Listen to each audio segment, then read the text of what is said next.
بھائی گزارش یہ ہے کہ مجھے خواب کی تعبیر سے کوئی تعلق نہیں، کسی اور عالم سے پوچھیں۔ اگر کسی شخص نے عشاء کی فرض کے بعد سنتیں پڑھنے کی نیت کی لیکن اس نے بھول کے وتر پڑھ لی، ٹھیک ہے، وتر ادا ہو گئے، 2 سنتیں پھر پڑھ لیں۔ میں سعودی عرب میں ہوں، میری بیوی نے اپنے والد کے ساتھ مل کر پاکستان میں خلوع کے لیے درخواست دی ہے۔ بہرحال گزارش یہ ہے کہ آپ کی بیوی بتائیں، بہرحال یہ ہے کہ اس کو اگر اس نے خلوع کر لیا ہے تو اس کا معنی ہے کہ اصلاح کی کوئی صورت نہیں، آپ بھی اس کو طلاق دے دیں۔ اگر کوئی لڑکی اپنے حق المہر میں کسی سے کہے کہ مجھے سورۃ الرحمن یاد کرا دو، بس یہی میری حق المہر ہے، بہرحال بعض علماء نے اجازت دی ہے، کیونکہ ایک حدیث میں آتا ہے کہ حضور نے صحابی سے پوچھا بھی اس کو حق المہر میں کیا دو گے؟ اس نے کہا حضور میرے پاس تو کچھ نہیں ہے۔ تو آپ نے کہا قرآن پڑھے ہوئے؟ اس نے کہا ہاں جی میں فلانی سورت فلانی سورت۔ تو آپ نے کہا اچھا تم اس کو قرآن پڑھا دیں۔ تو لیکن امام حنیفہ رحمۃ اللہ علیہ فرماتی ہیں صرف اسی کے لیے تھا، ورنہ قرآن یا قرآن کی تعلیم جو ہے وہ بزوں کا عوض نہیں بن سکتی۔ بہرحال اگر آپ نے کسی کو امانت کے طور پہ پیسے دیے اور یہ کہا کہ ہم دونوں میں سے کوئی بھی پہلے مر گیا تو یہ پیسے اس کو معاف ہے، اتفاق سے امانت دینے والا پہلے مر جاتا ہے، امانت دینے والے کے گھر والوں کے پاس رسائی مشکل ہے، تو بہرحال یہ ہے کہ آپ نے معاف تو کیا ہوا تھا ایک دوسرے کو، لیکن بہتر ہے کہ کسی دین کے مدرسے میں بطور خیرات جمع کرا دو۔ گلے میں اللہ کے نام کا لاکٹ پہننا جو ہے مردوں کے لیے منع ہے۔ حضور صلی اللہ علیہ وسلم آپ عود اور عنبر اور شمامہ اور گلاب استعمال فرماتے تھے۔ بینک میں رکھی ہوئی رقم پر ملنے والی سود کی رقم بہرحال کسی غریب کو بغیر ثواب کی نیت سے دے دیں، ثواب ہوتا ہے حلال پہ، یہ پیسہ چونکہ حرام ہے اس لیے ثواب کی نیت نہ کرے، ویسے غریبوں کو دے دیں۔ اگر سگے بہن بھائی بھی غریب ہیں ان کو بھی دے دیں۔ ہمارے 2 دشمن آپس میں لڑ رہے ہیں، اگر وہ کافر ہیں تو پھر ہمیں خوش ہونا چاہیے۔ اگر ہم اپنے شہر کے چوک اور گلیوں کے نام صحابہ کے نام پہ رکھیں بالکل جائز، یہاں دیکھا نہیں شارع ابراہیم ہے، شارع ابی بکر صدیق ہے، مدارس کے نام صحابہ کے نام پہ ہیں۔ فرض نماز میں اگر پہلی رکعت چھوٹ جائے دوسری میں ثنا نہیں پڑھنی ہے، اگر آپ امام کے پیچھے ہیں تو ویسے ہی آپ نے خاموش رہنا ہے۔ اگر کسی نے پینٹ شرٹ اور ٹائی لگائی ہوئی، نماز تو ہو جائے لیکن کوشش یہ کریں کہ نماز کے وقت ایسا لباس نہ ہو۔ میں نکاح کرنا چاہتا ہوں انڈین لڑکی سے اور میں پاکستانی ہوں، یہ قانونی باتیں سفارت خانے سے جا کے پوچھیں۔ میری بیوی بیمار ہے، اللہ شفا عطا فرمائے۔ 4 مہینے پہلے ریاض سے جدہ آیا، میقات کا معلوم نہیں تھا، جب فضائی میزبان سے معلوم کیا تو کہنے لگا کہ اب ہم میقات کراس کر چکے ہیں۔ میں نے ایئرپورٹ پر اتر کر احرام باندھا، عمرہ بھی ادا کیا۔ بہرحال آپ کا عمرہ تو ٹھیک ہو گیا لیکن دم پڑ گئی، چونکہ آپ میقات کراس کر کے جدہ سے آ کے آپ نے احرام باندھا ہے۔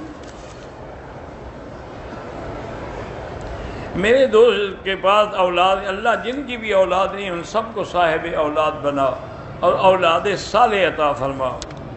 فجر کے وقت سورۃ یاسین، مغرب سورۃ سجدہ، سورۃ الملک، سورۃ الواقعہ پڑھتا ہوں، پڑھتے رہیں۔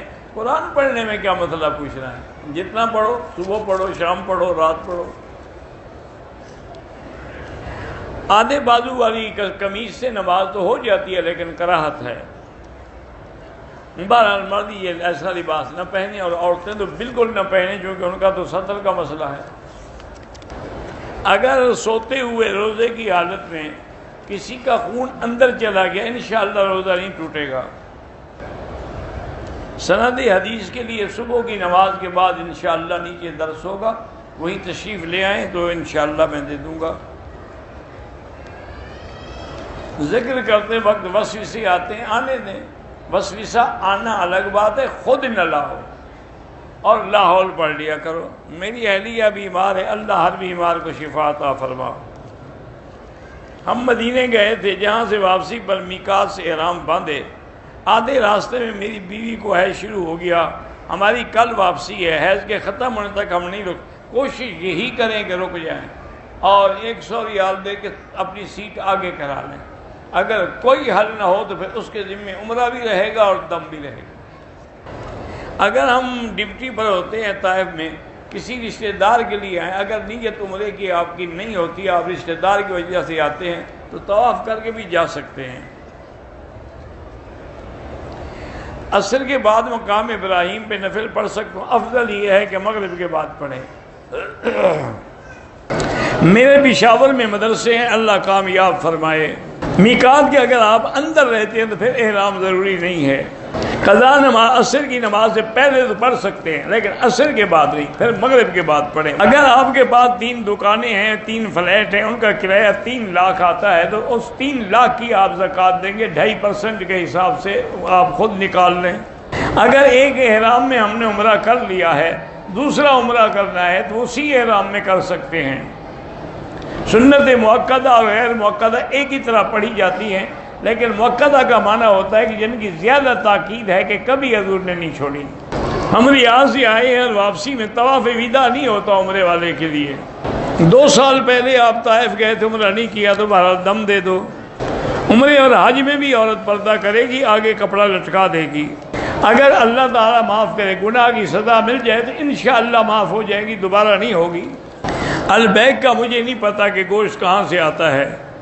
میں جمعہ کے دن والد قبر پہ والدہ کو ساتھ نہ لے جائیں، عورت کا جانا منع ہے۔ جن علماء نے ہندوستان سے سلام بھیجیں، اللہ ان کو خوش رکھے اور ان کی حفاظت فرمائے۔ بہرحال ہم سب کے لیے دعا کر رہے ہیں۔ اگر ایک آدمی سعودی عرب میں ہے تو بالکل حج کرے، اس کا فرض ادا ہو جائے گا۔ نیک عمل کی قبولیت کا پتہ یہ لگتا ہے کہ نیک عمل کے بعد پھر نیک عمل ہو تو معنی ہے کہ پہلا قبول ہو گیا ہے، اگر اس کے بعد پھر غلط عمل ہو تو معنی ہے پہلا بھی رد ہو گیا ہے۔ ابن کثیر بھی بڑی اعلیٰ تفسیر ہے۔ ہم جدے سے مدینے گئے، پھر مدینے پاک میں 4 دن رہ کے عمرے کے لیے مکے آئے تو ٹھیک ہے، وہاں سے احرام باندھنا ضروری ہے۔ جنازے میں حنفی مسلک میں سورۃ فاتحہ نہیں ہوتی۔ حاسد کے حسد سے بچنے کے لیے لا حول ولا قوت الا باللہ العلی العظیم پڑھا کریں۔ یوم پیدائش سالگرہ منانا یہ بدعت ہے اور کافروں کی رسم ہے، اس کا اسلام سے کوئی تعلق نہیں۔ مسجد کے برآمدے میں مسجد کے امام کے لیے کمرہ بنا دیں، مسجد کے اندر تو نہ بنائیں نا، اس سے ہٹ کے بنائیں۔ عمرے کا ارادہ نہیں تھا، میں طائف کے میقات پہ آیا تھا، پھر میں نے عمرے کا ارادہ کیا، احرام میں نے مدینے کے میقات سے ڈالا، ٹھیک ہے، عمرہ آپ نے کر لیا۔ بہرحال مکے اور مدینے کے حرمین میں جو کبوتر ہیں ان کا شکار حرام ہے، حدود حرم میں شکار نہیں ہوتا۔ میرا بھتیجا بیمار ہے، اللہ شفا فرمائے۔ مجھے اپنی شادی سے پہلے قرآن کا کافی حصہ یاد تھا، اب بچوں کے ساتھ میں بھول گئی ہوں، لیکن کوشش کرتی رہیں یاد کرنے کی، باقی اللہ کے ہاتھ میں ہے۔